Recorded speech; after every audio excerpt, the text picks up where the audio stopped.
But here we go. I'm back live. I'm back in business. They're letting everybody know. Can you guys hear me now? If you can't hear me now, I'm about to walk over to everyone's home. Nothing? No, we got you. You can hear. Okay, great. Hi! We are officially live. What was going on with the connection? But we're back in business. I'm not kidding you. This is the setup at my house right now. iPads, iPhones. How many of y'all are meeting via conference, FaceTime? It's crazy. I actually had never used Zoom before. And our team all having meetings on Zoom. We have Blue Jeans. I've used Blue Jeans before, but I'd never used Zoom. So it's all about the conference. It's all about suddenly pulling out every charger. Let me show you something real quick, because my charge situation is getting bleak. This is me rummaging through old iPads, looking for chargers. So it's part declutter, which I'm sure some of you are doing, but also trying to plug in everything in our house.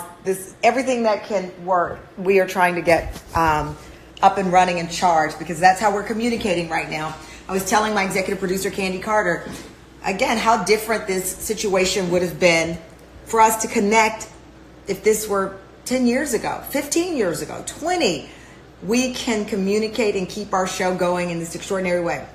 And as much as I love Zoom, I was told today that y'all are making some crucial mistakes on Zoom. See, my mistakes that you're seeing with our live show, these are technical difficulties.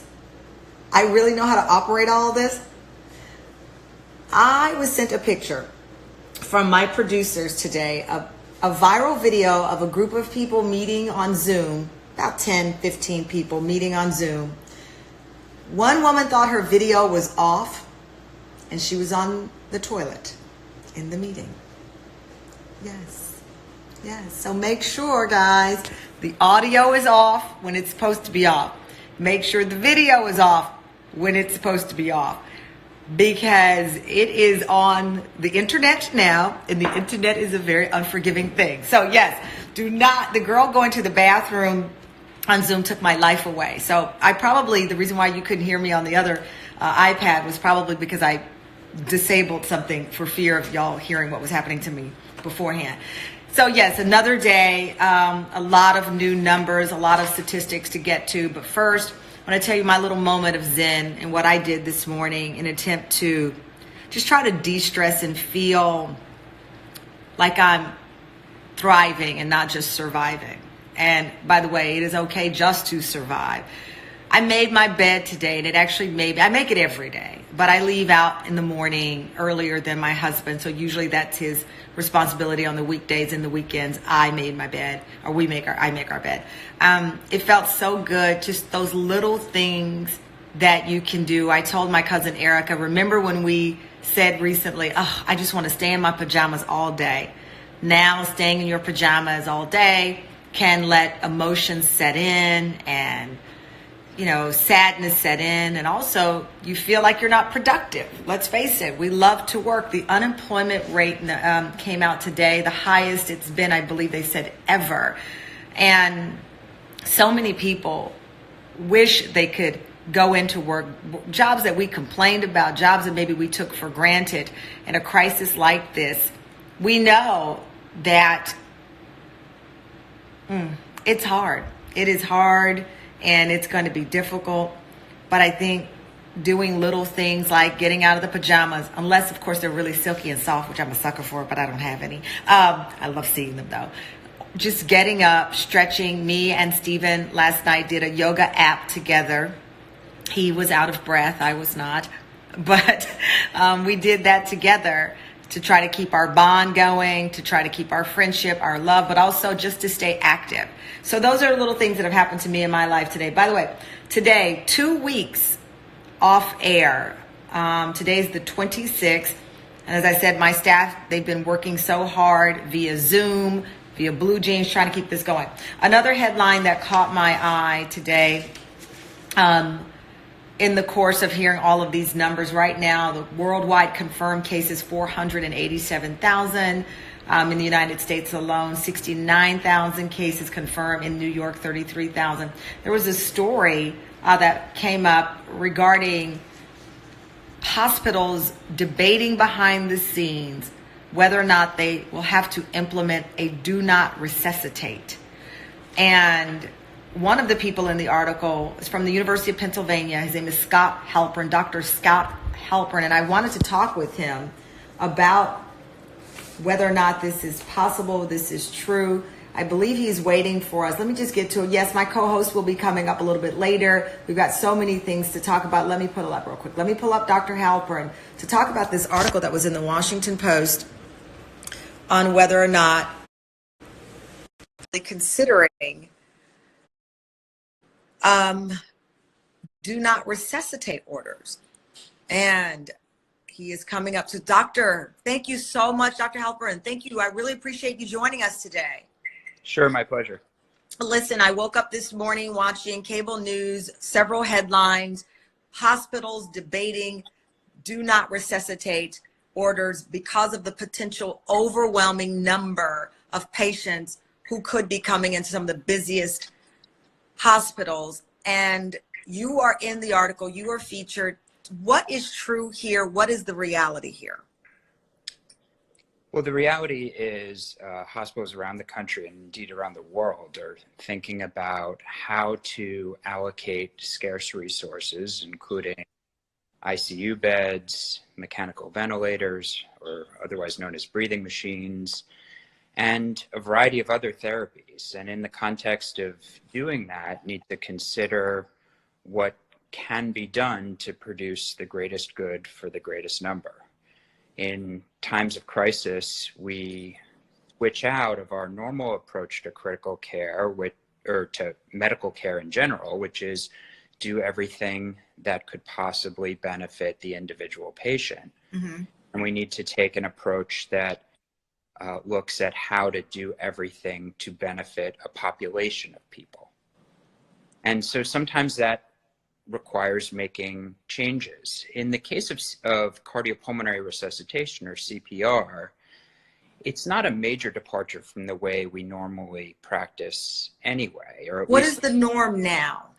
So the norm now would be that if a patient had a cardiac arrest, if their heart were to stop beating, then if it's medically appropriate, CPR would be provided.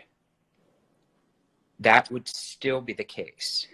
The difference now, at least in the proposal that we are advocating and which has been adopted by many hospitals around the country and indeed around the world, is that there would be a few other reasons to consider CPR inappropriate than under pre-coronavirus conditions. Mm-hmm. So it's always true that for a patient in whom CPR could not possibly restart the heart and provide a benefit to the patient, it would not be done. Hmm. And now we need to think about other considerations of when it ought not be done. And so those considerations include things like risks to healthcare workers by having insufficient protection and the very real risks of doing CPR on an infected patient. The problem with that is not so much that the healthcare workers themselves could be injured, although that's important. But what's more important is that even if they are exposed, whether or not they get infected, they need to then quarantine themselves, which means that they're not available to take care of future patients. So that needs to be taken into consideration. If that were to become a reality, who determines this? I would imagine it's how I visualize it as a layman, it's an emergency situation. The staff is there. Who determines this if we get to this point? Right. So you're right. We're not, at least in most parts of the country, we're not there right now, although New York already is there. We ideally would make these decisions at the time that a patient is admitted to the hospital, or at the time that their clinical status changes appreciably. It wouldn't be made at the time their heart stops. There's no time for such decisions at that point. It needs to be made in advance, shortly after hospital admission. And the thing to keep in mind is that whether or not a patient has coronavirus, if their heart stops in the hospital, CPR generally isn't that helpful anyway. So for a patient whose heart stops while they're in the hospital, so they're sick enough to be in the hospital, and then their heart stops, the odds of them surviving to get out of the hospital and being able to think or communicate are way less than 5%. That's with or without coronavirus. Okay. It's not like we're talking about withholding a breathing machine. Sure. That can help people and does help people. In that context, we're talking about, if we don't have enough breathing machines to go around, we need to make some very hard choices about who gets the breathing machines. But we would never unilaterally withhold it from anyone, because that's a very helpful medical intervention. CPR in the hospital is actually not very helpful. So, and that, again, that's true with or without coronavirus. I was watching Governor Cuomo just before we started our live show, and to your point, he mentioned how in New York now there are people who've been on the ventilator, on ventilating machines, if I'm saying it correctly, 20 to 30 days. And the longer you are on a ventilator, the less likely you are to recover. I'm sorry, go ahead. No. I was just saying, if you're a family member and you're told your loved one has been on the ventilator for 30 days and their chances of surviving are slim, if at all, and there's a line of people waiting in need of this equipment that we're running short on, I just don't know how to process this as a human being, as a person who has a mom that's 70, as a person who's a son. And I know I'm not alone. I'm reading these comments below, and people are stunned to hear this. Yeah. I can tell you, I've been practicing critical care for 14 years and thinking about these issues equally as long. And I never thought we'd be in a position where we really are having this conversation. Yeah.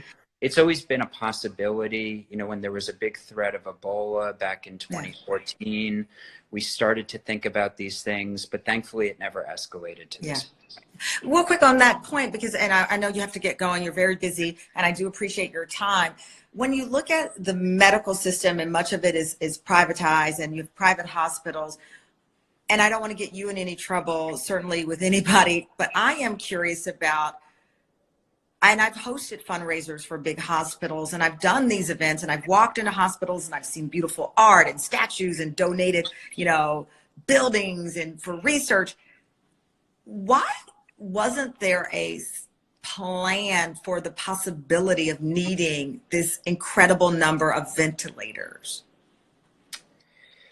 Well, that's a hard question. And I'm not intending to dodge it at all. No, I know that. I think the answers are many. One is that it's not efficient to have a lot of resources of any kind sitting around not getting used. Okay. The truth is, in the United States, we have way more ICU beds and ventilators per member of the population than essentially any other country in the world. Wow. So we don't have enough right now in the face of this crisis, but it's not like we were starting from a standpoint that behind other countries. Got it. And so it's just a question of how much excess supply to keep on hand during normal times. But I think we probably could, and some would say should, have had a plan in place, and this is the responsibility of the federal government. No doctor can make this call, but to have had a plan in place to ramp up production in a matter of days at the first signs of a crisis starting. And that didn't happen in this case.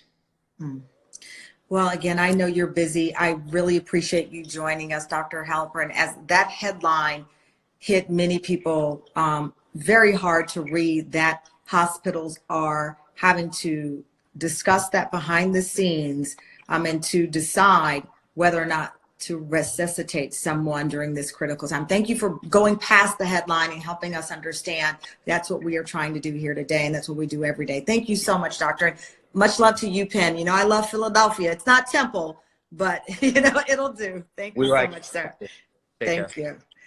So that is part of the discussion that's happening today. It is amazing that we are here. Also in the headlines, as we mentioned, the unemployment rate, 3.3 million, the most in history. I personally don't like the term jobless rate because you've never gone to someone and said you're jobless. I don't like the word death toll because we're not a toll. We are human beings, and the loss of life is, to me, bothersome when we see it in numbers. And one of the people we wanted to talk with today actually works on Broadway. And I know people are like, okay, Broadway, but in the end, this is a human being out of work, like 3.3 million people. She is looking at the calendar, knowing that her insurance runs out at the end of the month, and next week will be the last check. She's one of the stars of the hit Broadway play, Dear Evan Hansen. She's going to join us today on our show. I don't even know why I keep hitting the, let me go to live to her. She's standing by. Hang on, everybody. If you're looking at my fruit, that's my fault because I just hit, oh, hey, I did not do it wrong. That's right. We have with us one of the stars of Dear Evan Hansen. Are you there, Gabby? Hi. How are you? I'm good. How are you? It's good to see you again. Absolutely. So Gabby, for those of you who watch the TH show every day, was with the production, or is with the production of Dear Evan Hansen. They performed on our show back in, when was that? I just remember it was a really cold day. So December. I know that. I can answer that with a December. The cast came and did a beautiful holiday performance for us. You, of course, play Zoe Murphy. You were originally a stand-in, and then you became the lead, right? Yeah. It's been an amazing journey. The day of our production, the last show we did on air was the day Broadway announced that it was shutting down in response, out of caution to coronavirus at the time.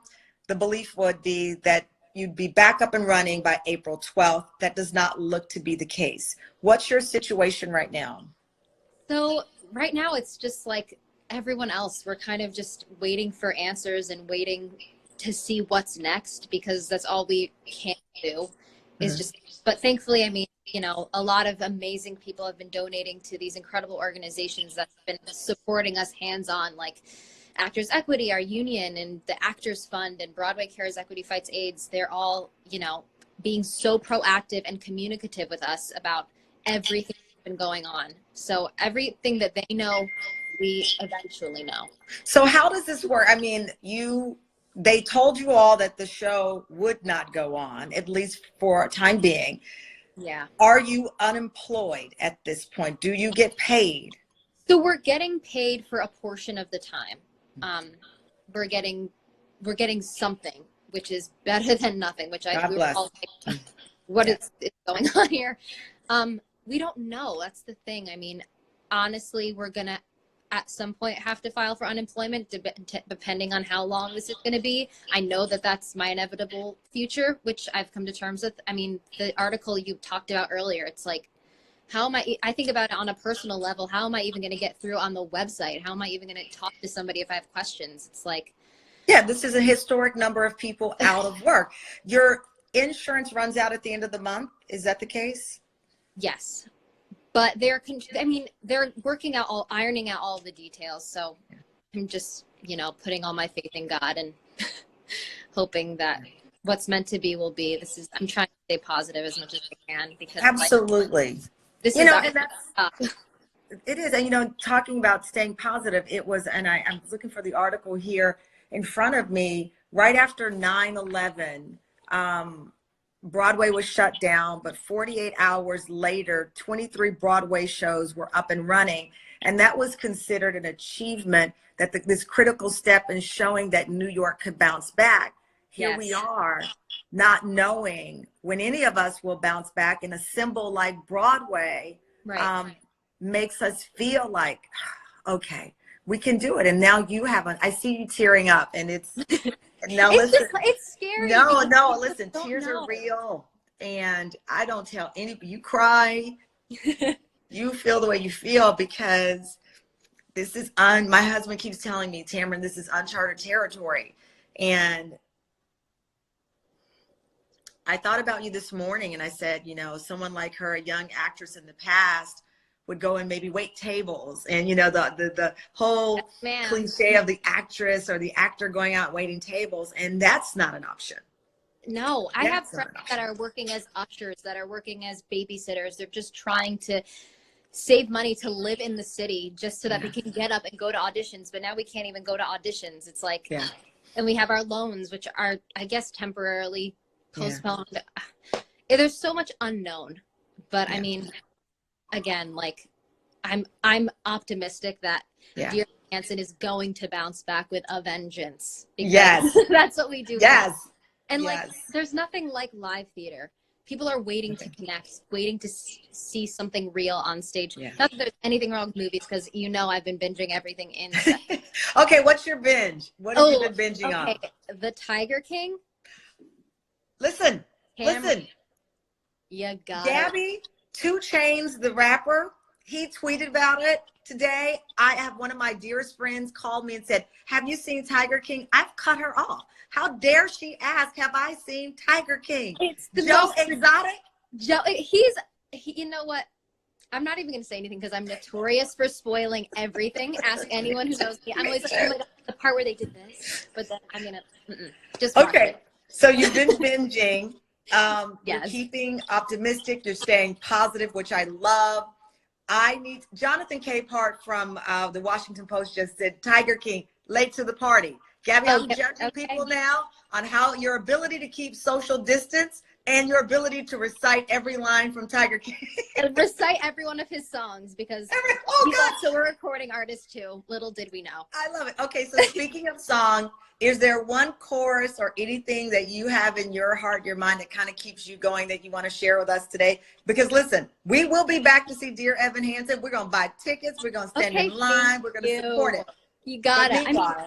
Meanwhile, I'm singing and dancing to Earth, Wind, and Fire over here. Like, I'm living my best life. My boyfriend, he's like, please stop. But what Earth, Wind, and Fire? What you got? Okay, so Gotta Get You Into My Life is like my go-to, because I love that. My dad and I used to jam to that when I was a kid. But you know, all the classics. My mama raised me right to learn all these songs. You know. Okay, got to get you into my life. Into my life. You know, yeah, I love them. I love them all. I'm like, was that the right choice? Oh well. Well, listen. When you're ready to sing, you call me up. I'll sing. I'll be at the Music Box Theater. You'll be at the Music Box Theater. I love it. I love it. Well, thank you. We're going to keep you in our thoughts and prayers. Give our love to the entire cast. Thank you for supporting us, and we support you. And I can't wait for all of us to be back together. Yes, on me Broadway. too. All right. Tamron. Bye. My mom loves you so much. Oh, tell Mom I love her too. She's watching. She's here. Okay. We got to end this before she gets Love you, Gabby. Bye-bye. Thank you, Tamron. Bye. She's a doll. So that's, you know, what we're talking about, real life, real people. I have when you want to cry so bad, and I've been getting a headache the last couple of days, to be honest with you, because it is tough, I know. And my husband said, Tamron, you have to stay optimistic, and you have to spread joy, because that is what people really need. We know the facts, and then the things that we don't know, we really can't control. So I'm fighting sometimes. I tell y'all, cry if you feel like it, feel the way. And I am myself masking sadness in an attempt to be a part of the conversation that is uplifting, but also very real. Meanwhile, we have our TAM Fam member of the day. Moses is waiting to come on. He's off to stage right. Speaking of Broadway, he's warming up. And let me tell you, each day I look at him and I'm like, who have you become? He's very different. Oh, do you hear him? He's warming up. He heard me say his name. You hear that? That is Moses warming up in the background. I want to get real quick to our TAM Fam member of the day. Renee lives in LA. She actually is an actor, singer, party performer, nanny, waitress, bartender. That is a lot of jobs and a lot of hats. She's standing by to say hello to us. There we go, Renee. She is our TAM Fam member of the day. Hi, Arletha. Where are my sweets at? I need you to bake some cookies for me. I see all these people online that I know. Hi! Hi, Sam. You're our TAM Fam member of the day. How are you? I'm doing all right. How are you doing? I'm hanging in there. You're in LA. I am. Yes. And like all of us, you've been impacted right now. As I said, you have so many hats that you wear. Actor, singer. You do princess parties. Nanny, waitress, bartender. The first thing I said was, gosh, all of those jobs have been hit hard by what we're going through. Are you still working at all? Yeah, I am not. Wow. I am not. Yeah, I mean, people like me that are kind of still pursuing what Gabby has, the full-time dream job. Yeah. We're kind of, in this place where we're gig workers, we accept jobs here and there. Yeah. And that it's unfortunate because even though I have my hands wet in a few different industries here, they've all come to a crashing halt in about a day. So with the party planning, I've seen some viral videos of people doing like virtual birthday parties. My son's birthday party is coming up in a few weeks. We'll do probably a Zoom birthday party at this rate. We'll have all of our family members clicked onto a Zoom account. With the princess parties you do, are they doing virtual parties? They are, yeah. They're starting to do like 30-minute FaceTime calls or a 50-minute greeting or things like that. Unfortunately, people are definitely willing to pay less for a FaceTime call than they would an in-person princess coming to their party. So it's definitely a new territory. Your mom is on here. She said, that's my daughter. Oh, Mom. Okay, I love it. Your mom creeped up into my Instagram account and said, that's my daughter. Okay, you know what? Mom rules. That is the most amazing thing. I love it. Give your mom my love. Oh, she's watching. You don't have to tell her that. Yeah. You have a proud mama. You win. TAM Fam member of the day. Keep your head up. You got 100 gigs. So that means when this is all over, we're going to get a loan from you because you're going to be back working. You are not going to give up. And I'm super proud of you. You remind me of myself. I have worked so many jobs you would not believe. Not all of them I want to admit to your mama. So I'm going to hang up. But keep your head up. Don't give up, and we are all rooting for each other. Thank you. Thank you so much. You're very welcome. Thanks for being our TAM Fam member of the day. Thank you. Yeah, she's so sweet. Look at that. That's why we got to give love. Got to give love. Got to give joy. Got to give facts. Got to give news. Got to give you your Moses. Where's Moses? Somebody said, DC Fanny. Okay. Let me set the camera up because you know when he comes into the room. Did you see his TikTok? Moses. Come on over. We got to end the show today before he comes. By the way, tomorrow on the Friday edition of the show, we're going to meet Yale students that created an organization to help deliver groceries and medicine to the most vulnerable. And a woman that says yoga can help us during the stressful times. I told you that me and Moses' daddy, we did yoga together last night, and it helped out. I have this app that I love. It's Zova, Z-O-V-A, that I love. Oh. Hi. Hello. Don't do that. Okay, he's like, where's the big camera? Because normally, don't do that. It's his new thing. Look, so normally we have the big camera, so now we just have a small. You're waving. Hi. How was your day? What does your shirt say? You gonna show them your shirt? Wild and free. Ah! Yeah, so we've been having our time. He is hilarious. I worry that I'm overexposing you. Yes, my husband does not want Moses to be in TV. He's actually texting me right now. Your dad is texting saying put you on TV. But listen, I'm at home. This is my real life. This is what we do. He's a part of the show. You want to say something? What do you want to say? What do you want to say? You want to say I love kiss kiss? Can I kiss kiss so we can say goodbye to everybody? Kiss kiss. Kiss kiss. Kiss kiss. I can't stand this child. Okay. We are gonna go. Dad is coming down. Say hi, honey. There's Dad. The whole family's here. We are about to make hot dogs. That is our snack of the day. Say bye, everybody. I love you. Embrace joy. Keep social distancing, but know that we love you. Mwah!